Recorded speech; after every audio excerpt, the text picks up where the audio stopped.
Dans cette vidéo-ci, je vais vraiment te montrer comment choisir tes aliments lorsqu'ils ont des étiquettes nutritionnelles. Premièrement, ce qui est important de comprendre, c'est que les étiquettes nutritionnelles sont sûrement sur les produits transformés.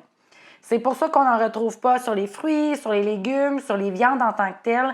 Ça va vraiment être sur les aliments, dans le fond, qui ont subi une transformation.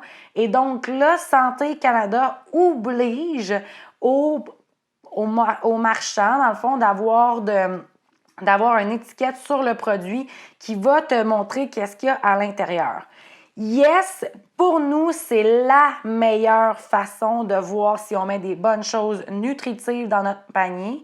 Et d'ailleurs, on est d'accord que pour se dire que le meilleur du meilleur du meilleur qu'on pourrait mettre dans notre panier, c'est vraiment les choses qui n'en contiennent pas. Alors, je vais vraiment y aller par étapes. Vous pouvez aller vous chercher quelque chose qui a une valeur nutritive dans le garde-manger pour le suivre en même temps que moi par rapport à ce que je vais vous mentionner.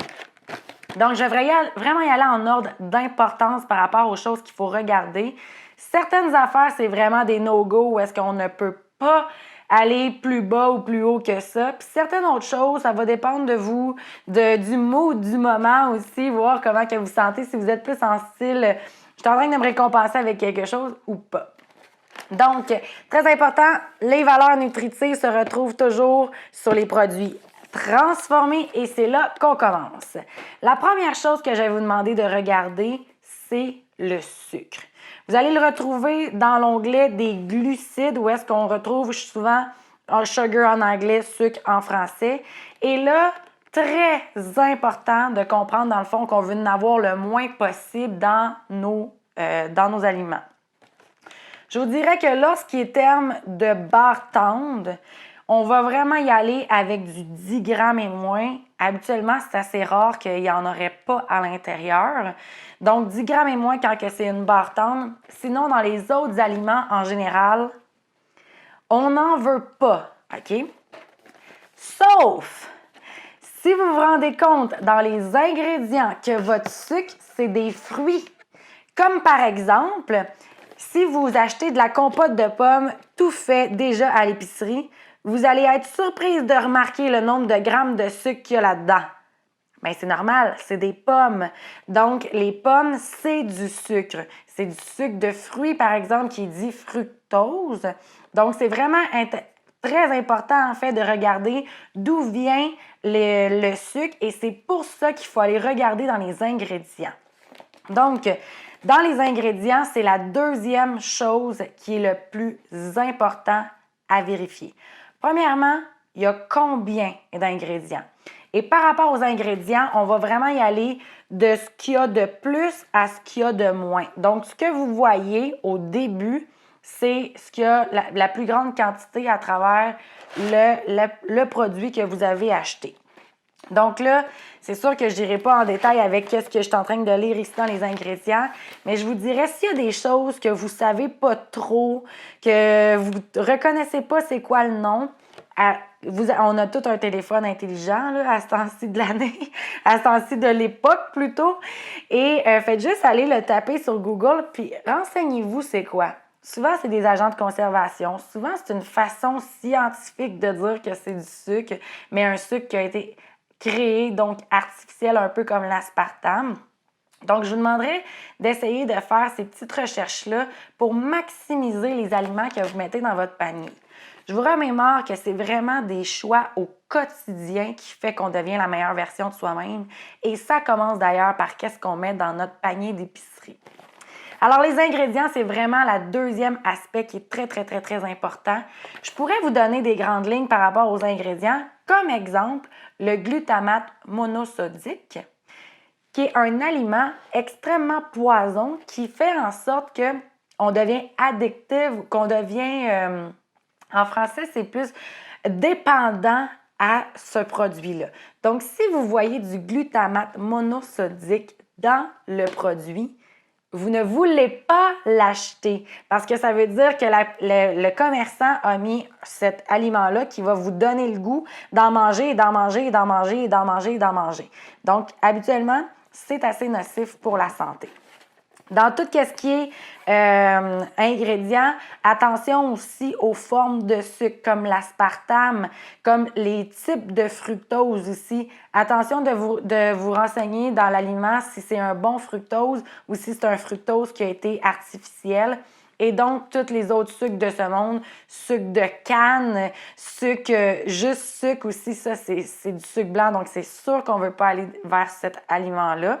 Et peut-être aussi, regarder qu'est-ce que ça contient au niveau. Souvent, il va y avoir une huile dans les produits.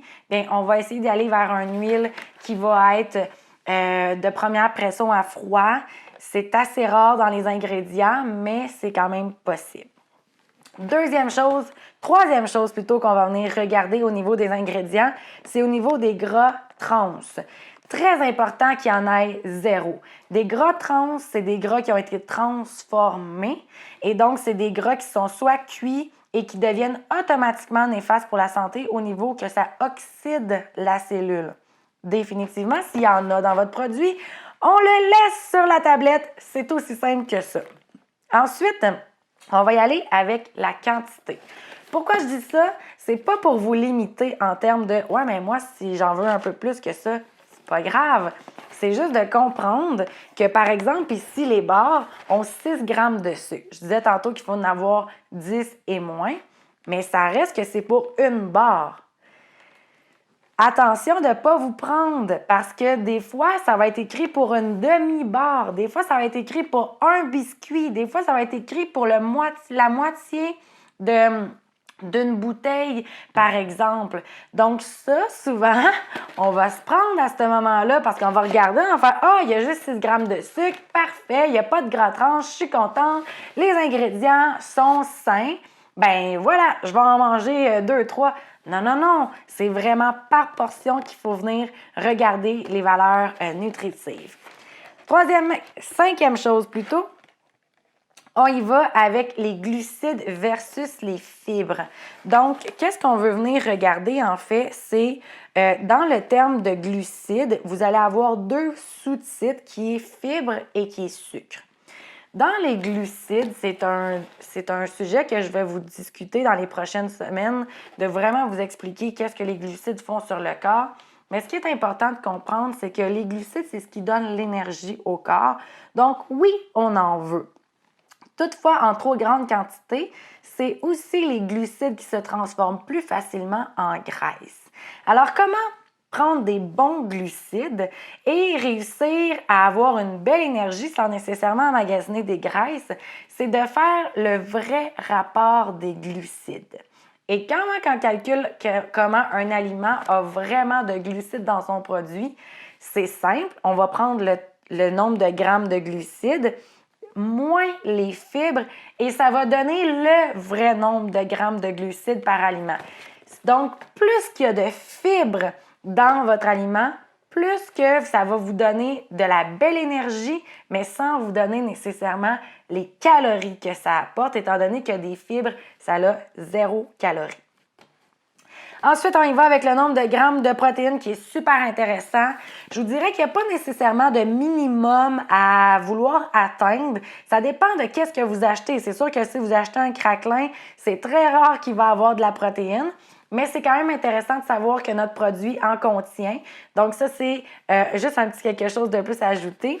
Au niveau du sodium que vous allez retrouver obligatoirement par rapport à l'étiquette nutritionnelle, je l'aime un peu moins celle-là parce que ça ne nous dit pas nécessairement quelle sorte de sodium a été mis dans l'aliment. Définitivement, il y a des sortes de sodium. Il y a du inorganique et il y a du organique. Donc, je vous dirais peut-être encore une fois, rendez-vous à l'étape 2 où est-ce que c'était vraiment de regarder dans les ingrédients. Et si vous voyez seulement le mot sel et pas nécessairement un sel de mer ou un sel d'Himalaya ou des choses comme ça, alors c'est sûr que c'est un sel inorganique qui est plus un sel de table qui n'est pas très bénéfique au niveau du corps. Ensuite, pour ce qui est du cholestérol, c'est la même chose que le sodium. Du cholestérol, on en veut. On veut simplement le bon. Il y a du bon cholestérol et il y a du mauvais cholestérol.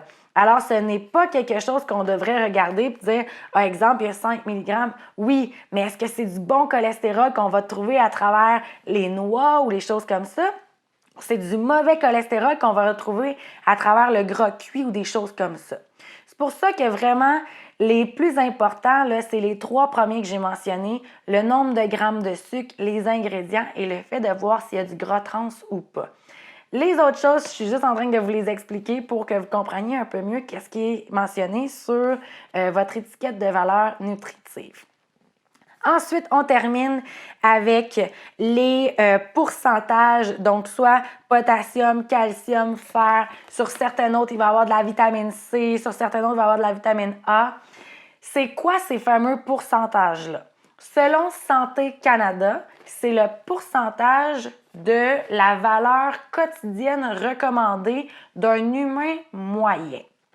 Donc, par exemple, dans les barres ici, j'ai 20% de fer. Alors, mettons que j'en mangerais 5, je pourrais avoir ma quantité de fer recommandée selon Santé Canada. Personnellement, ce n'est pas quelque chose que je vais vous conseiller de regarder. Pourquoi? Parce que malheureusement, avec Santé Canada, on y va plutôt dans les pourcentages recommandés pour éviter les maladies. Alors que nous, en naturopathie, on veut plutôt y aller vers un pourcentage pour être en santé. Et donc, carence versus santé optimale, souvent les chiffres, nous, ils vont être doublés, triplés ou même quadruplés. Alors, je vous dirais que ça serait quand même intéressant de calculer ça. Ça vous permet d'avoir un certain standard au niveau des vitamines et minéraux que vous retrouvez dans vos produits. Toutefois, ne pas nécessairement vous fier en termes de pourcentage pour dire « Oh, wow, j'ai pris 100% de ma vitamine C ». Premièrement, il faudrait savoir d'où provient la vitamine C.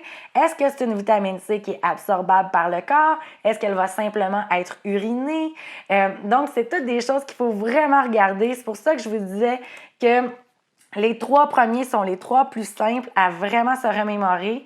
Et bien entendu, de garder votre téléphone près de vous. Si vous avez des petites interrogations par rapport à un ingrédient que vous ne savez pas trop qu'est-ce que ça veut dire, on a les connaissances au bout des doigts. Donc, informez-vous. Je sais que je me répète depuis le début, mais c'est des petits changements qui vont faire des grands résultats.